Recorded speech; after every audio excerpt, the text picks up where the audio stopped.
Linda Behnken, and I live in Sitka, Alaska. I'm a commercial fisherman. I'm also the executive director of Alaska Longline Fishermen's Association, which is an association of small boats, community-based small boats that have a strong commitment to sustainable fisheries and thriving fishing communities.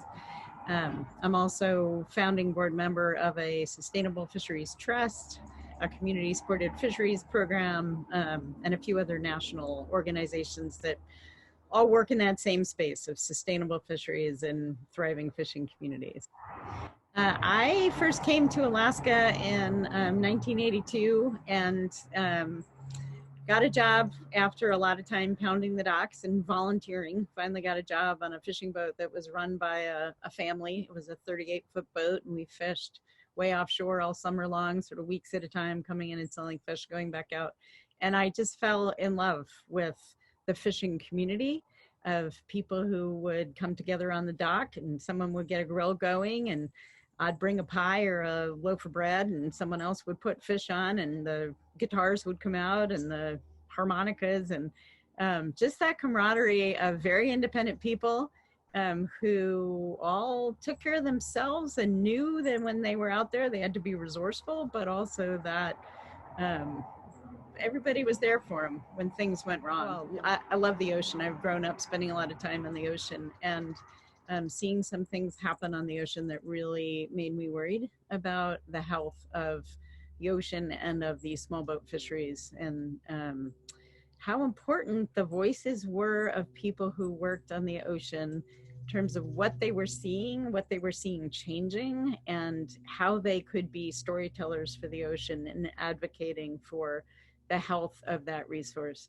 And them feeling that responsibility for being those storytellers of, their livelihood, their way of life, and beyond a livelihood really was intricately tied to the ocean. They cared about it deeply. And so that's been a big part of what I've done, is bring fishermen into management forums, get them involved with research, working with each other, and also working with scientists to make the ocean, protect the health of the ocean, productivity, and also strengthen their fisheries and the viability of what they do. So I worked as crew for about 10 years, and then bought my own fishing boat and ran my own boat for about another 10 years, and somewhere in there got married, and my spouse started fishing with me, and we had kids, and my boat got kind of small, not so much for the amount of fish, but for the amount of people and kids, growing kids. So we bought a boat together, and we fished as a family. Both kids have been on the boat since they were, about 5 months old. They're teenagers now, and sometimes helpful.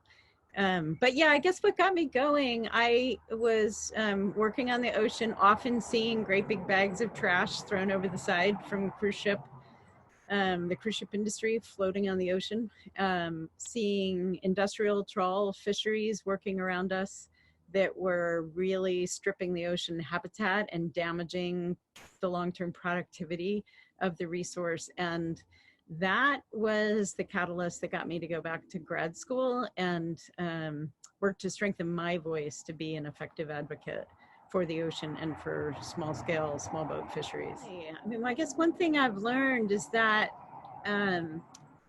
a few really dedicated people that bring the data, bring the information, bring the fishermen into the process really can make a difference. And when I first took over running Alaska Longline Fishermen's Association, it took us 8 years of solid work, but we were able to close all of Southeast Alaska to trawling. And that, at the time, it was the biggest trawl closure in the world.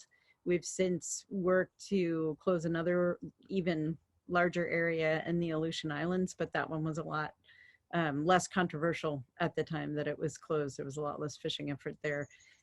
So that was a huge win. It was very much a grassroots. Every single coastal community in Southeast Alaska passed a resolution in support of it. Our legislature supported it. Our delegation supported it back in DC.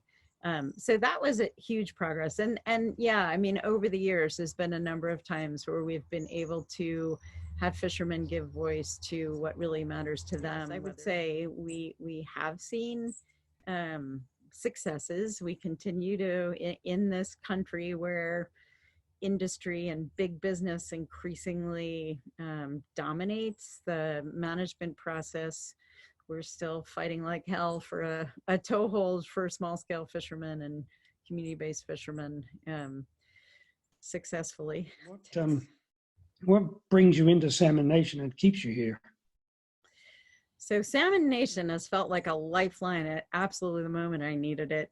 You do start to feel like you're tilting with windmills all by yourself sometimes, that the forces you're up against in this country are almost overwhelming. And it's been huge for me to find like-minded people through Salmon Nation who care as deeply as I care about this biome and its health ecologically, its health for the everything that inhabits, not just the people, but everything, and that are so committed to social justice through the process of revitalizing this place and protecting the diversity and doing it in a way that's creative and caring. And I think my work is often very conflict rich, going to meetings where you really have to sort of be tough and pushing for your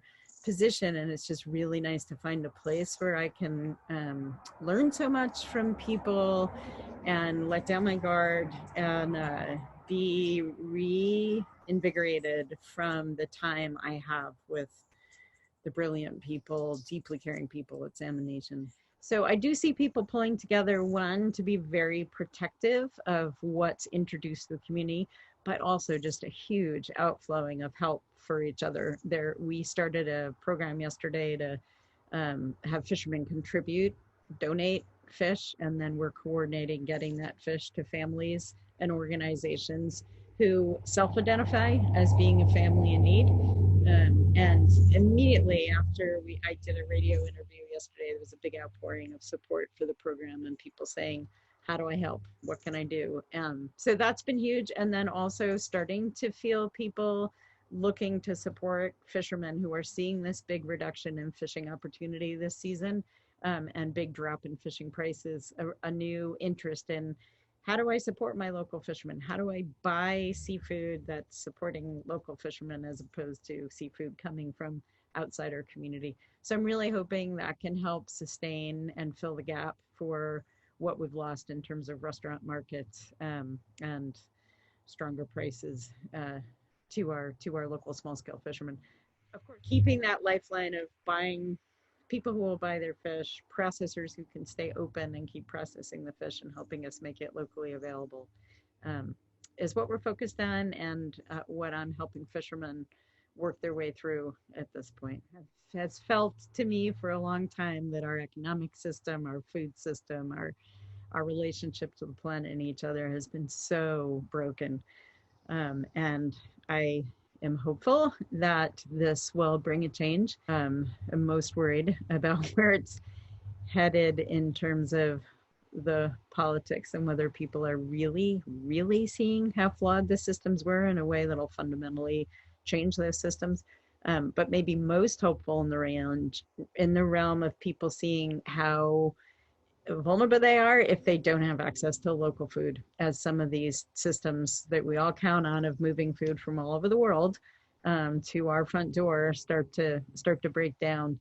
And if we can leverage that to support local growers, local farmers, ranchers, fishermen, that'll be huge. And if along with that shift to focusing on local, we use those avenues as a way to share information about how important it is to take care of the planet and take care of the productivity of our ocean, of our soil, of our ranges, then something positive can come out of this pandemic. And that's what I'm focused on right now, I guess, is finding that positive outcome through connecting people to in my world at least, the fishermen who are working so hard to take care of the ocean, to bring high quality, sustainably harvested fish to people.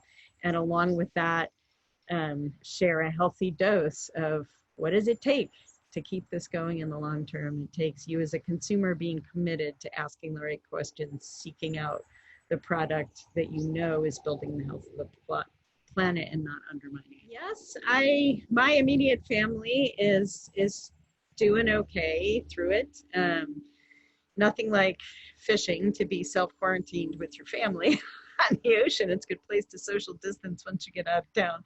Um, yeah, definitely seeing a lot of stress though in the community. I'm so excited by what so many of the Ravens are doing, whether it's artistically or yeah, in will and in forestry, bread making. I'm just connecting people to Cane Spring. We have a small local business that's making fabulous bagels, and he hasn't been able to get his flour, and I'm just working with him to connect to flowers. It was just amazing how all these connections pop up to help me and help others in my community. I just love it.